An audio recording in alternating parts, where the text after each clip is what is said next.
Since this week is Earth Week, today I'm going to read the story Energy and Our Natural Resources. Introduction. What is energy? Scientists define energy as the ability to do work or move an object. But what does this mean to us? Energy gives us light in our homes.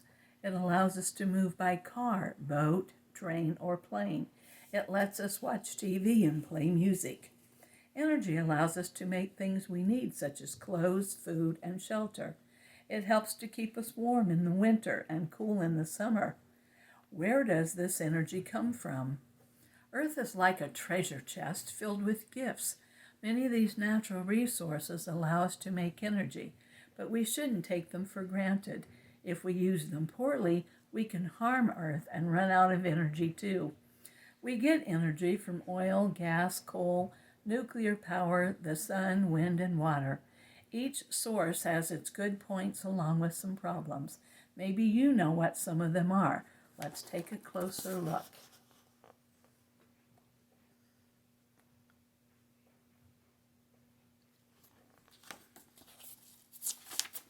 Chapter 1, Oil, Gas, and Coal.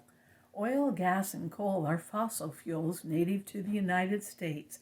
These fuels formed in the earth thousands of years ago.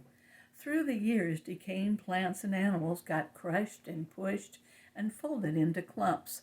These clumps turned into liquids or rocks. Some liquids turned into oil.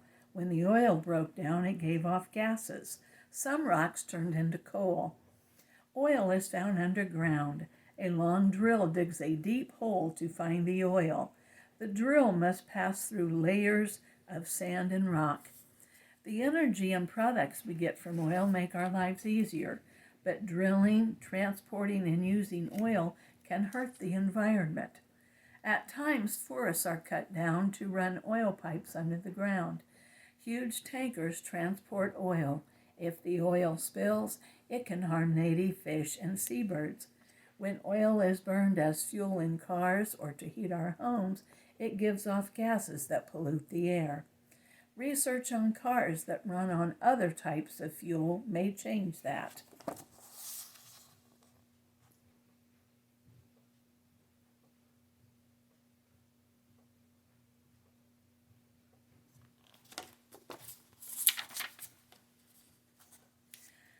Another source of energy, natural gas, is used to cook food and to heat homes and water.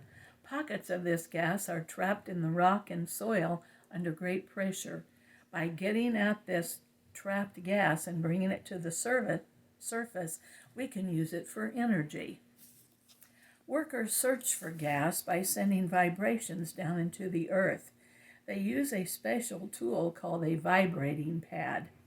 The echoes these vibrations make lead the workers to the pockets of natural gas. Long pipes are used to bring the gas up from the ground.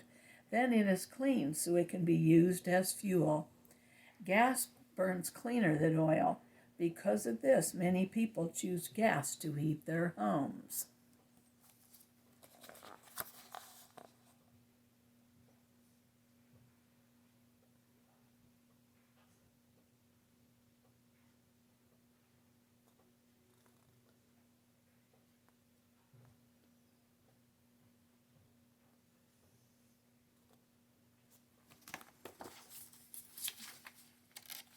When you flip a light switch, you expect light to fill the room. Have you ever asked where the electricity that powers that light comes from? More than half of the electricity created in the United States comes from coal. Coal is burned at power plants to make steam. The steam then turns a motor called a turbine. This movement creates electricity. The United States has plenty of coal. It is usually found nearer the surface of the ground than oil or gas. This makes it easier to mine. Like oil, coal pollutes the air when it is burned. There are strict laws to help reduce this kind of pollution. Coal isn't only used to make electricity. Large factories that make steel, cement, and paper also use coal. These factories need to create lots of heat to make their products. They get this heat by burning coal.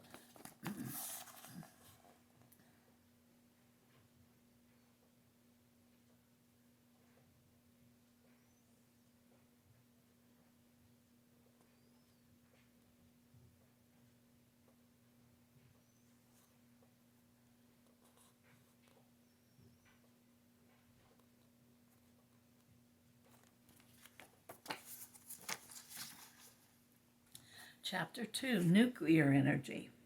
Nuclear power is one more energy source. It gives us another way to create electricity. At a nuclear power plant, steam spins a turbine motor to create the power.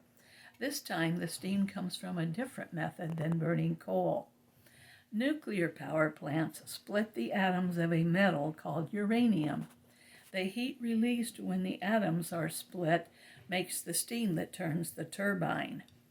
This process creates so much heat that water is pumped into the plant's reactor to cool it down. Does nuclear energy harm the environment? It doesn't give off gases that pollute the air like oil or coal, but there are dangers. Nuclear power plants produce radiation. Radiation is harmful to living things. The people who work at the plants must carefully get rid of radioactive waste. This waste is stored in large tanks of water. Care must be taken to make sure that the waste does not leak from these tanks. In the future, we may store the waste deep underground.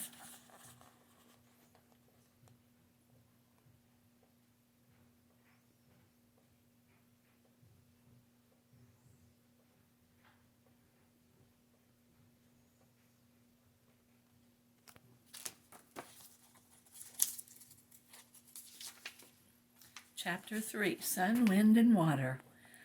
One of the greatest sources of energy is with us every day. It's the sun. The sun has produced energy for billions of years. Without the sun, there would not be any other sources of energy. Solar energy can be used to heat a home, heat water, and make electricity. Did you ever notice how warm you feel when sunlight shines through a window and hits your face? That is known as passive solar energy. Rays from the sun beam directly onto you, making you warm. This type of energy heats the water in a swimming pool. It can heat the water used in a house as it moves through pipes on the roof. Some people have solar panels on their roofs. These panels collect the sun's energy and then change it into electrical energy. Solar power plants use the sun's energy to heat water. The water turns to steam, which spins a turbine to create electricity. Solar power towers use mirrors. The mirrors reflect the sun onto solar collecting panels. The mirrors are set up in a circle so that no matter where the sun is in the sky, its energy can be collected. Solar energy is a good, clean source of energy. The problem is that the sky is not always sunny.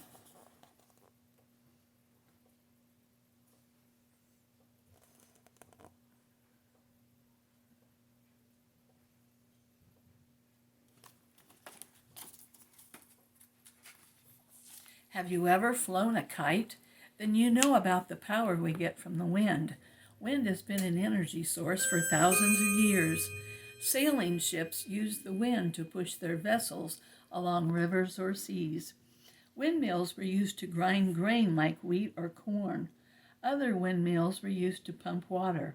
Some were used to power saws that cut wood. Wind power can also be used to make electricity, and it poses no threat to the environment. Some people use wind-powered generators to make electricity for their homes. The wind turns wooden blades which spin a turbine to create electricity. Wind power plants, known as wind farms, make lots of electricity. The power they make is sold to big power companies. It is then used to power big towns. Of course, when there isn't wind, a wind generator can't make power.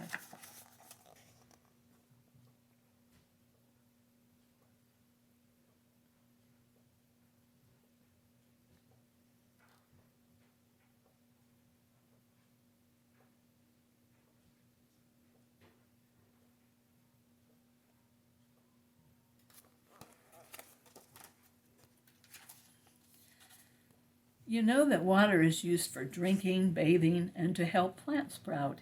But did you know that water is also a source of energy? We have used water for energy for thousands of years. Mills set up on rivers and streams used water to grind grain, cut wood, and spin textiles. From the late 1880s, water has been used to create electricity. A huge amount of water is held in a reservoir by a dam. An area of the dam called a spillway is then opened. Water rushes down the spillway. The water turns a turbine that then makes electricity. Reservoirs and lakes formed by dams not only give us power, they give us a place for recreation too. We use them to boat, to fish, and to swim. Many people say that water is the best resource to use to make electricity. It creates no waste and does not pollute air or water.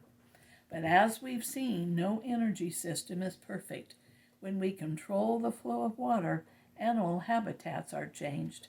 Scientists are doing what they can to protect nature and meet the needs of people too.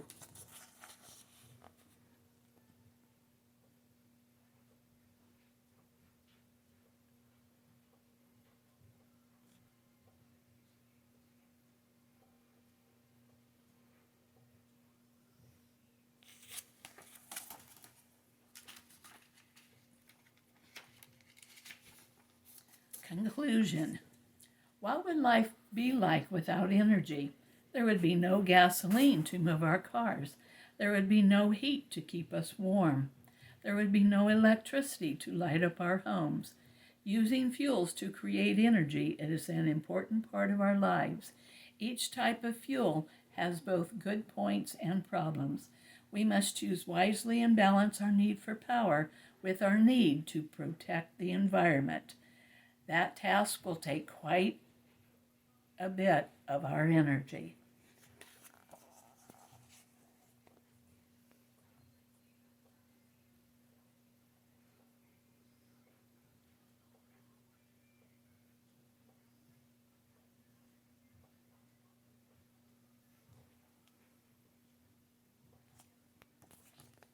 And thank you for listening, and I hope you enjoyed that and learned a lot about energy today.